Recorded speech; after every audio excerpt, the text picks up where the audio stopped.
Hello everybody, welcome back to my channel. My name is Queenie for those who don't know me, reviewing Love Island Season 11, Episode 24. Before I get into it, please make sure to like this video, subscribe and hit the bell, and leave a comment down below. I had meant to explain why I number the episodes as I do. I don't include After Sun as an episode, and it is confusing when people are catching up on videos and they're messaging me like, what happened to episode 8? And maybe episode 8 was an After Sun or something like that. So I can't be bothered with the messages. I just keep the numbers as the main episodes and don't include After Sun for anybody who keeps asking me why the numbers are off. So everyone is stunned by Harriet and Ronnie's departure. Honestly, I'm still in shock. I'm actually sad that we don't get to see Ronnie move mad. Like it's great for the mental health of Harriet because she actually would have lost her mind. But Ronnie, he would have been great Casa entertainment. But anyways, we move on. Jess somehow made their departure about her. Asking if she wanted me to go and get stuff from upstairs, but she didn't reply. So she didn't say bye to me or anything. It's fine. I'm just happy to still be here. With you. Yeah, of course I am. It's so funny watching Jess really think that she's the queen bee of the villa. I cannot wait until she sees the public perception when she comes out of the house, because whatever you think you're giving, babe, it's not. Whatever you think you're giving, it is not giving. I will say she had a few moments in this episode where I was like, okay, maybe I like you again, because the first 2 episodes I actually did like Jess. If y'all remember, I actually did like her, and then it just went downhill from there. But as a whole, Jess really irritates me. And then Trey. The way Trey kisses Jess also irritates me. Have you seen that he like pushes her away? And it's the weirdest thing. Do you guys remember on All Stars, the guy who was with Arabella, I forget his name, but the very tall guy, he would also do a weird push away after he's done kissing. And Trey does it too. What is that? Is it a kink? Like what? It's weird. I don't know. It's weird to me. But anyways, Nicole and Karen are happy to be in love. I wrote here, I just hope that Nicole can get her insecurities in check. Like that's just going to be the theme with Nicole. She has a lot of inner work to do. Not to say Karen doesn't, but her stuff just comes out a lot more often than Karen's does. Grace is making it seem like Jessie owes her anything, but baby, what goes around comes around. I just feel like there's been certain things where I've thought like, I wouldn't have dealt with it like that. That to me is now seeming to be a repeat pattern, just with a different girl. He was like so like dismissive of Samantha and was all for you. It's so hurtful, like actually is. Like I feel like I am being really strong about it. Where this is a recurring pattern, just be glad that maybe you're out of it now. We have been talking about it for the last few days. Like Grace is so hypocritical. She's unable to see but beyond herself. And she's like, well, I'm the victim here. Okay, but you were the perpetrator last time. And the common denominator here is Joey every single time. So why you choose to keep going back to a man that hasn't shown you any kind of real loyalty, real seriousness is beyond me. But Joey showed you exactly who he was, who he has been, who you knew he was going to be. So don't be shocked now. And the one thing, again, she shouldn't do it because, you know, people's mental health is important. The one thing that would have been the cherry on top for me is Jessie like being slick about it too with Joey, like laughing with Joey in front of Grace's face and pretending like she's looking out for Grace when really she wasn't, because that's all the things that Grace was doing. And Grace just cannot, I don't know if she has amnesia. I don't know if she thought that what she was doing was justified. Like, I don't know. But Jessie's actually being more gracious than Grace was to Samantha. When you watch it back, I hope you see it that way, because that's exactly what happened. Joey says that he would have been sad if Grace left, and they talk about him still caring for her, whatever. At this point, Grace had said, you know what, you have gone too far. I can't really forgive you for that. Let's just go our separate ways. And Joey doesn't rebut. He's like, you know what? Whatever, we're here now, so let's move on. In the bed, everyone is getting pretty loved up besides Grace and Connor. Connor's such a dud bomb, you know.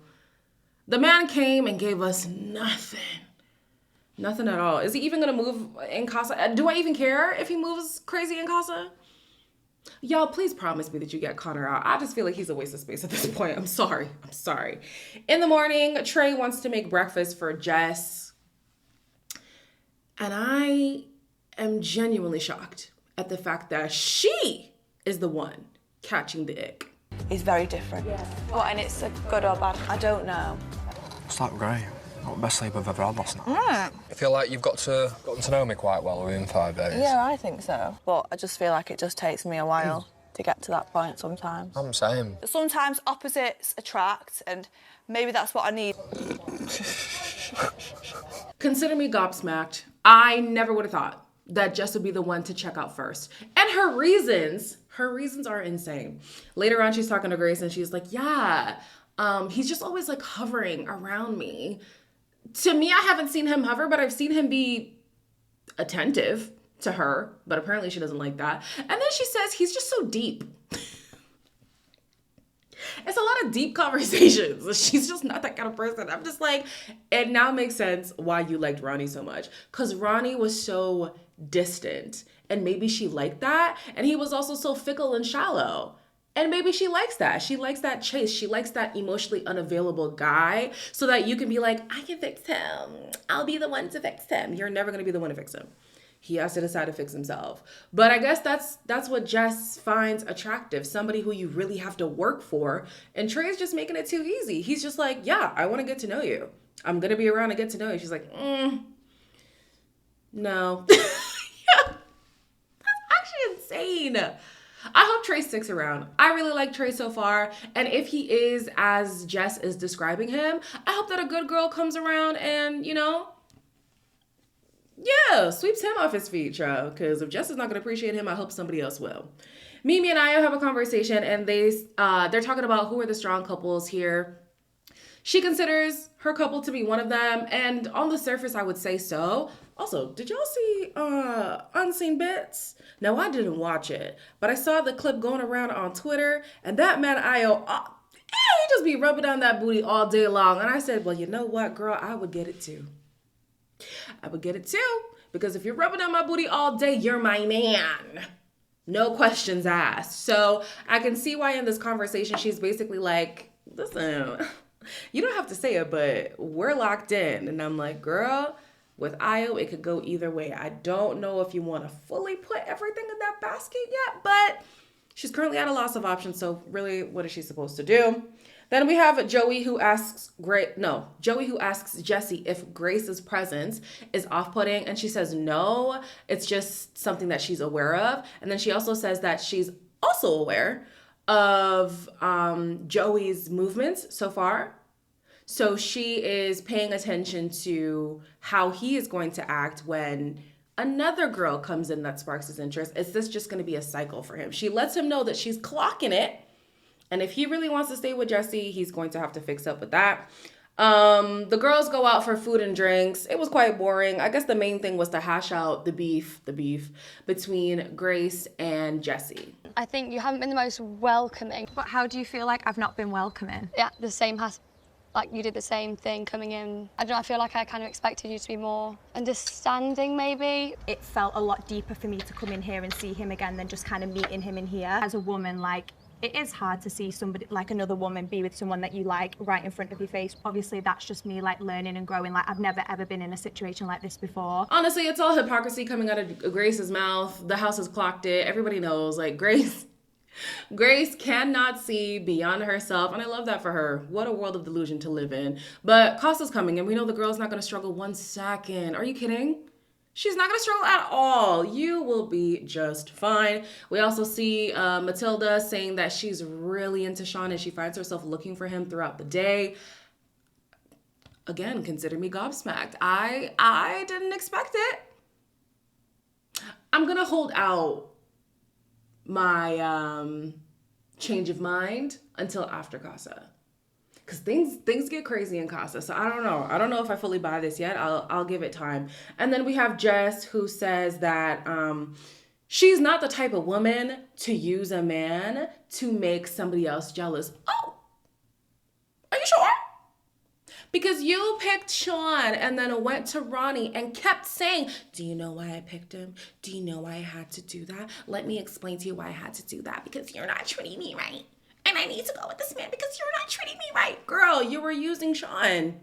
You were using Sean. The reason why that came up in conversation is because I think Matilda asked if Trey was being used as somebody to make Ronnie jealous. And she said, well, no, I would have just, what did she say? I think she said if I wanted Ronnie, I would have just gone with Ronnie. But does Ronnie want to go with you, girl? That's the real question. Actually, it's not even a question. The answer is no. Let's just dead the story right there. So let us talk about the Casa, guys. If you are new here, we have a tradition on my channel where everybody gets a nickname until they graduate into the main villa. Quite frankly, there are too many people, too many names for me to remember. I can't even talk properly. Too many names for me to remember on top of both Love Islands happening at the same time and both Casa Amors happening at the same. It's just not happening, okay? So this year more than ever, we are really gonna stick to the nicknames. Very quickly here, we have Swoosh. I called him that because he has a little like swoosh at the front of his head with his hair. This guy's name is Shoulders. I feel like that one's pretty self-explanatory. The next one is Sweet Baby, a small little 22-year-old. Next is Unk. And I didn't want to call him Unk, but based on Twitter, y'all were going in on my boy Unk, okay? So not too much on Uncle. Then we have Weird Beard. I also feel like that one is self-explanatory. And the last is Twists. Also self-explanatory. I think Twists has now been nicknamed twice. Who was the guy who had twists before? Uzi. Did Uzi have twists or did he have locks? We know it was like this, child. Bobby Pins. His name was Bobby Pins. Let's not bring it back, child. Let's not bring it back. Anyways, the guys are talking to the girls. They're not really saying who they're interested in, but they bring up things like, oh, I like a pretty face. I like strong eye contact. I like a family-oriented one. You know, the basic stuff. The stuff that people say all the time. So they play a game called Truth or Dare. It's a lot going on, so walk with me, okay? Twists likes Grace the most. Grace wants to share a bed with Shoulders. Unk can't wait to speak to Mimi, baby. Neither can I. Neither can I. I don't know if he'll be able to turn her head, but I'm ready for it. I'm ready to see what happens there. Jessie fancies Swoosh the most. Nicole thinks Weird Beard is the cutest, which is weird to me. I thought she would like Swoosh. I feel like he favors Kieran a lot, but no, she likes Weird Beard. Okay. Shoulders fancies Grace. Grace fancies him back, by the way. Uma and Matilda. So Shoulders fancies Grace, Uma, and Matilda. Jess likes Weird Beard and Swoosh. Uma would like to share a bed with Weird Beard. Weird Beard is excited to meet Jess. Matilda likes Weird Beard and Swoosh. Weird Beard likes Jess, Uma, and Matilda. Mimi says it would be hard to get her head to turn. Nicole thinks that Kieran would think Swoosh is the biggest threat because he's also a rugby player. And Shoulders thinks that Will, Joey, and Kieran's heads will turn. Now, this is a theme that the producers are trying to get us to focus on because back at the main villa, Kieran is talking about his doubts in his connection. 3-4 days in, we coupled up, and it's only been us two. She has made it clear that she doesn't 100% trust me. Even though I love him, I'm gonna get to know these boys. I know it's me and Nicole in it. In all honesty, I can understand why Nicole would be hesitant to trust Kieran, his age, his history. Yeah, you're young and you've already cheated and you're a rugby player. Like there's a whole lot working against him right now. So I understand it on Nicole's part. However, up until this point, the person who seems to have the more problematic storyline is Nicole. Okay? The way her insecurities are just oozing out of her and bleeding onto Kieran, it's a lot. It's a lot. So I feel like if there's anybody who needs to have a magnifying glass on them, it's Nicole. And if Nicole is really about that business, talking about she loves this man, talking about she wants to be him or whatever, don't get into your head talking about, well, he's going to do this to me and what. No. Prove that you have grown and matured throughout this process. Prove that your love is real and stay loyal. Okay? Kieran, you have to do the same. But honestly, if he moves mad, would I be mad at it? No. Here's why. Y'all remember season 5? The Casa fallout from season 5? I feel like we would really get it if Kieran was to move mad. He shouldn't, because he said he loves the girl. But if he did, it'd be great TV. That's all I'm saying. It would be great TV. Anyways, that's all for today. Please make sure to like, comment, share, and subscribe. And I will link the, what will I link, Tro? All the bios of the Casa people, for those who are interested. I'll link it in the description box below. If you don't see the link, just tell me, because I probably would have forgotten by the time I finish editing. But yeah, with all being said, I will see you in the next one.